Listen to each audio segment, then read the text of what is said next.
डोकरी सरवर कायनात रहमतुल्लिल आलमीन बिनी जहान जे सरदार हज़रत मोहम्मद मुस्तफ़ा सल्लल्लाहु अलैहि वसल्लम जी विलादत बासआदत जे हवाले सां डोकरी वेझो गवर्नमेंट बॉयज़ बुदल समा स्कूल में जश्न मिलाद जी एक पुरवकार तकरीब मुनक़द कई हुई, जंहिं में महिमान ख़ास तालका एजुकेशन ऑफिसर इशाद अहमद बुगियो हुआ।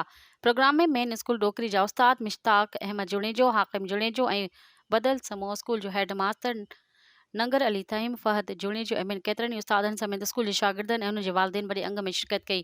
जश्न मिलाद जी तकरीब में शागिर्दनि ऐं शागिर्दियाणियुनि हमद नात पेश करे ख़ुदावंद क़ुद्दूस ऐं उन जे महबूब हज़ूर अकरम सल्लल्लाहु अलैहि वसल्लम जो शान बयान कयो।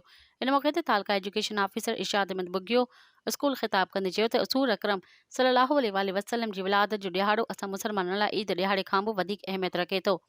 अॼु असां हीउ ॾियारो जोश जज़्बे सां मल्हाए हज़रत मोहम्मद मुस्तफ़ा सल्लल्लाहु अलैहि वसल्लम सां सची मोहब्बत जो इज़हार कयो आहे।